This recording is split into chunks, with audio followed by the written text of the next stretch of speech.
Did you hide? Huh? Ring, ring, ring, ring, ring, ring, ring, ring, ring, ring, ring. Ring, ring, ring, ring, ring, ring, ring, ring. Every morning, my dog Millie does the exact same thing. She sits quietly by the glass door without barking or scratching, staring out into the yard as if she's waiting for someone very important to come home. A few minutes later, a tiny squirrel comes racing out of the trees.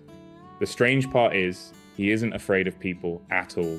He runs straight to our house and jumps onto my shoulder like he never left. And it all started the day my daughter brought home a tiny little creature that didn't seem like it had any chance of surviving. You? Let me see, what are you eating? What is the junk that you're eating? Ew, I don't want that. That day, my 6-year-old daughter walked into the house with her hands carefully cupped together. Inside was the tiniest baby squirrel we'd ever seen. He had fallen from his nest, was badly dehydrated, barely moving, and one of his eyes was infected. Looking at him, I honestly didn't think he was going to make it.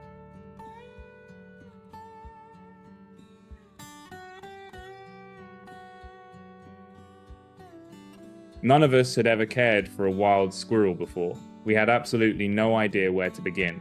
But my daughter has always dreamed of becoming a veterinarian, so she immediately started researching everything she could.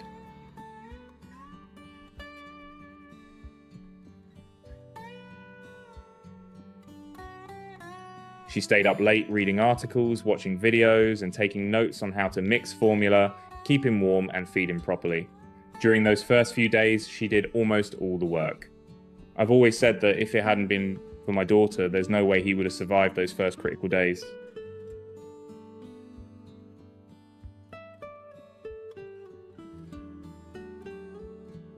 We began feeding him formula with a tiny syringe, making sure he stayed warm and watching every little improvement.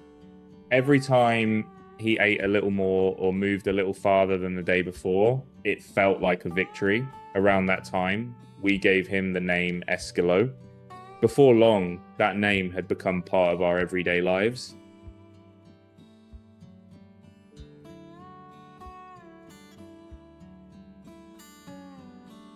Because I work from home, I ended up spending the most time with Eskilo.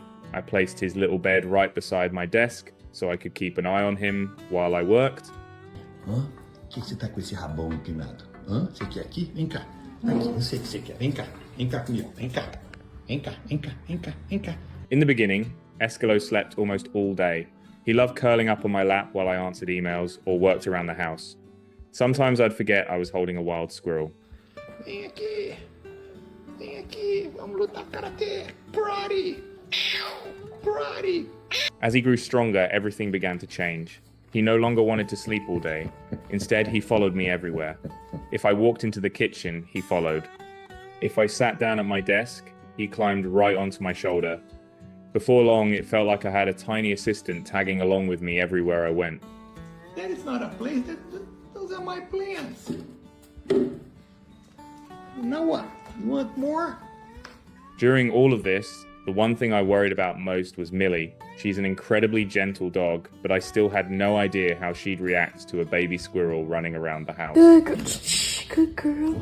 Right, she's afraid of heights. Don't hit. Don't be careful with her. Millie's eyes. But the first time they met couldn't have gone better. Millie didn't bark or rush toward him. She simply walked over, sniffed Eskilo as gently as she could, and quietly accepted him. It almost felt like she understood this tiny little animal needed protection, not fear.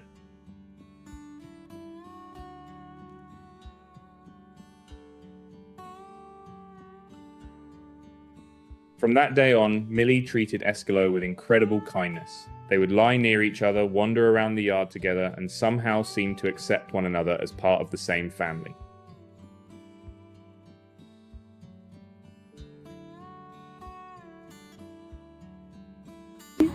As time passed, What do you Eskilo grew fast. Soon he was climbing want a curtains, massage? bookshelves, couches, and just about anything he could get his tiny paws on. Every day, his wild instincts became a little stronger.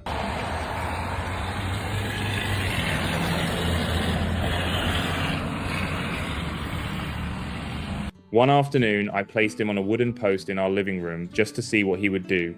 In less than a second, he shot straight up with a confidence that completely surprised me. That was the moment I realized he was ready to return to the wild.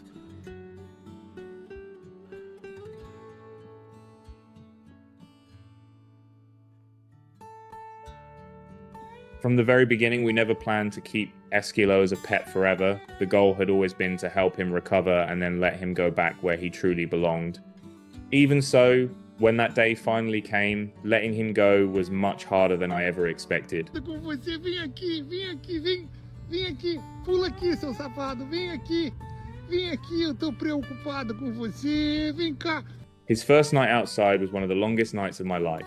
I kept thinking about him sleeping alone, wondering if an owl, a snake, or something else might find him. I barely slept at all.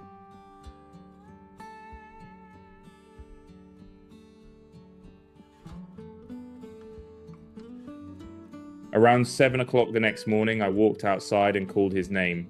Honestly, I wasn't expecting much, but just a few minutes later, I saw a tiny shape racing down from the trees.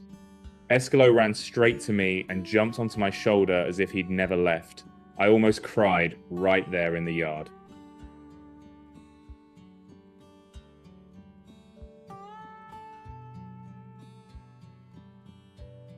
From that day on, it became our favorite daily routine. Every morning, Millie sits by the glass door waiting for her little friend. Eskilo stops by for an hour or two before heading back into the trees. He no longer lives inside our home, but somehow, he never really left our family.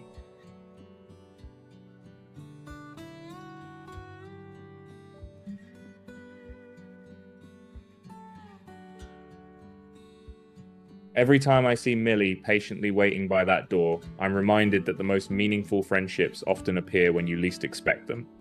Sometimes all it takes is a little kindness, a little patience, and one small chance and a wild squirrel can become part of your family forever. Inkling, vem cá. See, vem cá. Ah, Millie. Don't bug him.